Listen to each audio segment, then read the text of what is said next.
Antes, doutor, eu vou até anotar aqui para a gente não esquecer de falar disso. Eu quero só voltar, não voltar do início do caso, mas eu quero saber o que foi descoberto, o que foi concluído nesse inquérito, começando aí pelo dia que a Vitória desapareceu. Foi concluído que o Maico agiu sozinho, que ele era um stalker dela, e ele estava perseguindo, ele teve acesso às redes sociais dela, ele seguia ela através de uma outra rede social, ele seguia Anônima dele? anônima, ele teve acesso à última postagem que ela fez, Uhum. dizendo bora para casa que amanhã tem mais, que foi no dia 26. 26, era 23 horas e 22 minutos, ele teve acesso a isso, ele vai até o local onde ela desce do ônibus, ele arrebata, ele leva para algum local, ele mata e depois o corpo é deixado naquela região de mata. Então foi concluído pela investigação e pela reconstituição que ele agiu sozinho. E aí foi aberto, paralelo com isso, uma outra investigação, um outro inquérito policial para apurar a participação de uma outra pessoa em um único crime, que é na ocultação do cadáver. Mas fato é que na cronologia em relação ao arrebatamento e na execução que ele agiu sozinho, o que eu jamais vou acreditar. Jamais eu vou acreditar. As investigações elas já foram concluídas. Nós já temos hoje, inclusive, só para você ter uma ideia do avanço, o próximo passo agora é ter uma audiência de instrução, debates e julgamento, uma audiência em que vai ser decidido se ele vai ou não a júri popular. Então hoje não tem a menor probabilidade, não tem a menor possibilidade de alguém responder pela autoria, só o Maico, entendeu? Mas eu vou com essa minha opinião, com esse meu feeling, atrelado com a minha experiência de que ele jamais ele agiu sozinho e não colocar uma outra pessoa na participação em relação a todo o crime, eu considero uma falha na investigação. Considero, assim, é a primeira vez que eu estou falando isso, é a primeira entrevista que eu dou depois da conclusão desse inquérito policial. Eu vejo que hoje o Michael responder pela autoria do crime sozinho, eu acho uma falha gigantesca nas investigações. Você acha que a promotoria pode ter problemas para comprovar a essa hipótese por causa exatamente disso, de você acreditar que ele não agiu sozinho, Não. de ter uma falha ali na investigação e com isso ele de repente não ser condenado As provas que tem hoje nesse processo elas são suficientes para para condená-lo? condenar o Michael. Certo. Não acredito, o promotor disse na entrevista, numa coletiva, que é uma pena que pode chegar a 50 anos. O Michael responde hoje por crimes de sequestro qualificado, porque a vítima era menor de idade. Ele responde por fraude processual, por ter limpado o carro, limpado o local onde ele possivelmente, provavelmente tenha matado ela, e aí também pelo feminicídio. E ele fala numa pena de 50 anos.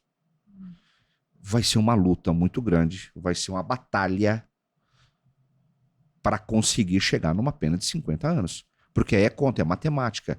Esse crime de fraude processual e esse crime de sequestro não faz a menor diferença na pena. É muito pouquinho. Fraude processual são meses. Desconsidera. Sequestro de 2 a 6. Então, você vai ter um sequestro qualificado, vai pegar quanto sendo primário? Tá entendendo? Então, assim, se juntar o crime. Lógico, nós tivéssemos o crime de estupro, e aí do estupro de vulnerável, porque de repente ela estaria amarrada, dopada, aí nós conseguiríamos colocar aí pelo menos mais uns 10 anos na conta dele. Mas só com o crime de feminicídio triplamente qualificado, entendeu? Eu acho 50, eu acho. Lógico, eu, enquanto advogado da família, enquanto cidadão, eu queria que ele pegasse 200 anos. Sim. Mas eu tenho que analisar a questão técnica também. Claro. E fazendo um paralelo com outros casos, uma pena de 50 anos é possível, provável que ela chegue. Mas em sede de recurso, ela pode até ser reduzida. Então vai ser uma pena no meu entendimento, se tivesse uma outra pessoa na participação, você teria a junção de mais uma outra pessoa, o concurso de uma outra pessoa, o que elevaria a pena. Você não tem o crime de estupro, que também você não tem um outro crime pesado para elevar a pena. Então, na condenação, é certo, é fato. As provas que existem hoje no processo são tranquilas para condenar o Maico. Não vejo problema algum no júri, né, do promotor convencer os jurados que de fato foi ele o autor, tem a materialidade, ele é autor, os jurados não vão absolver e todas as qualificadoras vão passar. Não tenho nenhuma dúvida em relação a isso, mas vai ficar barato. Pode ter certeza. Eu vou voltar aqui para falar um dia sobre a pena desse rapaz e eu vou ter que falar para você que a família está indignada. Porque eu sei que a família vai ficar indignada porque a pena vai ficar muito abaixo daquilo que eles esperavam. E daquilo que ele pode ter de fato cometido ali, daquilo que de fato ele pode ter cometido, seguramente. E até porque a família acredita, e eu converso, eu tenho para completar 3 meses que eu falo desse caso dia e noite, não só no meu escritório, quanto em entrevistas, quanto no programa de televisão que eu participo. Eu estou vivendo esse caso praticamente quase 90 dias e ninguém nunca disse para mim acreditar que ele agiu sozinho. O único grupo de pessoas que investigou e acredita que ele agiu sozinho é a polícia, que também se perdeu nos pontos. Primeiro, quando ele é preso, ele confessa, a polícia diz que ele agiu sozinho, que ele é um psicopata, mas depois volta dizendo que não, ele teve a participação de uma outra pessoa, e aí volta dizendo, não, ele agiu sozinho, e depois, não, vamos fazer uma reconstituição, porque o advogado pediu e que nós acreditamos também na participação de uma outra pessoa, então até mesmo eles não acreditam que o Maico... Podem ter colocado no papel, podem ter colocado no relatório final que o Maico agiu sozinho, mas eu tenho certeza absoluta que eles não acreditam nisso. Sim, mas agora voltando em relação às provas que foram encontradas ali no carro, porque eu vi ali no inquérito final que encontraram o DNA de um terceiro que não foi identificado. E além disso, de que foi encontrado o DNA da Vitória no banco de trás do carro, não necessariamente sangue, mas o DNA dela, que pode ser alguma outra, né, algum outro fluido corporal. Se ela foi colocada no banco de trás do carro, e se o Michael estava dirigindo esse carro? Muito provavelmente teria que ter outra pessoa para segurar a Vitória? Ou é uma conclusão? Não, você está certíssima. Você está certíssima. Ela entra naquele carro de livre e espontânea vontade. Uhum. Mas ela entra porque tinha alguém. Ele não estava sozinho. Inclusive, tem depoimentos, tem relatos de pessoas que viram ele lá no ponto de ônibus e que ele não estava sozinho dentro do carro. Viram alguém com ele dentro do carro? Viram alguém com ele. Ele estava na direção do veículo e tinha uma outra pessoa com ele. Essa outra pessoa, provavelmente a Vitória conhecia. Por isso, ela entra no carro de livre e espontânea vontade. Então, por isso que eu sempre falo, ele teve a colaboração de uma outra pessoa. Ou nesse momento que ele arrebatou, ou alguém no cativeiro, porque quando o corpo foi encontrado, o perito disse que ela tinha sido morta há 5 dias. E naquele momento nós tínhamos 7 dias do desaparecimento dela. E aí levanta-se a suspeita de que ela teria ficado 2 dias num cativeiro. E nesses 2 dias ele ficou circulando. Ele não sumiu durante 2 dias para supostamente ficar com ela no cativeiro. Ele teve a participação, ou no arrebatamento, ou alguém ficou com ela nessa casa, nesse local onde ela foi morta. Né? E aí a conclusão mais próximo de ter a participação de uma outra pessoa é somente na ocultação.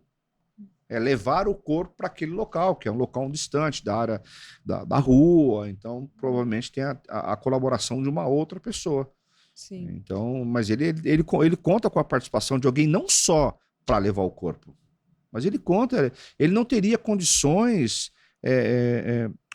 E aí eu não posso falar da reconstituição, porque a reconstituição não trouxe absolutamente nada. Uma reconstituição pífia, ridícula. Doutor? Ridícula porque fugiu completamente do padrão que se é feito uma reconstituição. A reconstrução subiu um drone num local onde não tinha nada a ver com o local.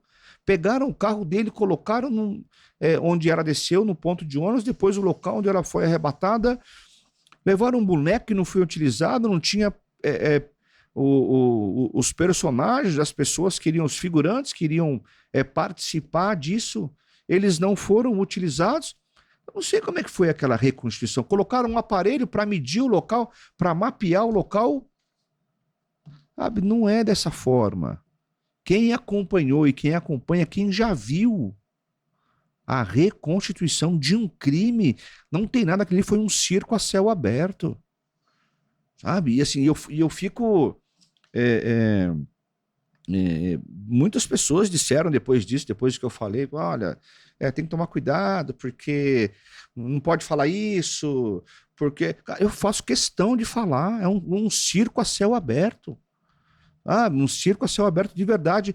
E aí, o local onde ela foi morta, a gente não sabe se foi feita uma reconstituição naquele local. O local onde o corpo foi deixado, também a gente não tem essa informação. Se você perguntar para mim hoje, eu não sei se fizeram. Não sei se fizeram. Mas vocês acompanharam? A família da Vitória e o doutor acompanhou essa Nós tínhamos reconstituição? Tinham 5 pontos.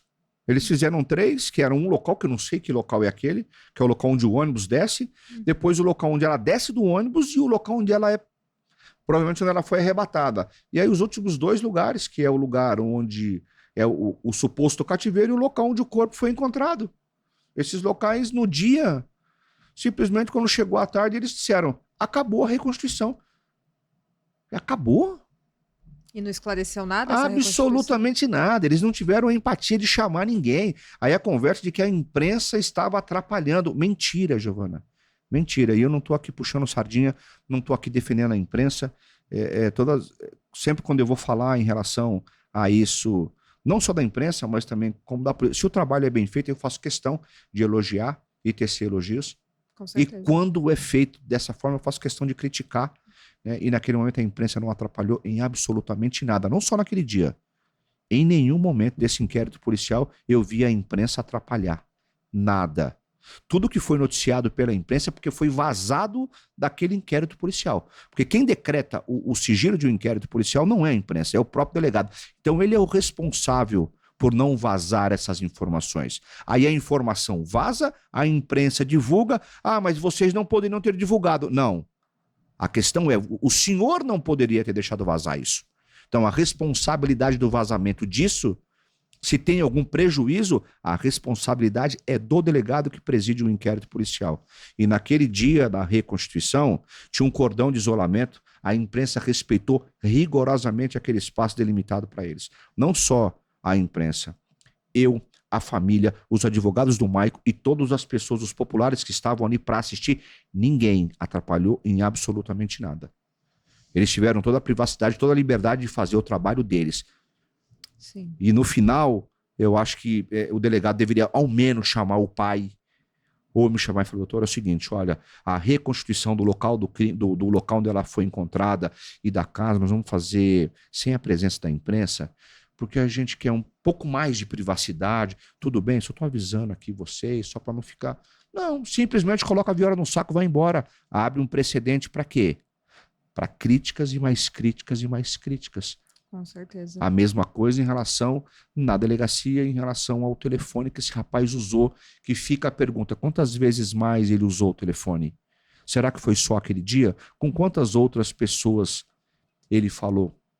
Quem me garante que ele não estava com o telefone celular todos os dias, desde o momento em que ele foi preso? Exatamente.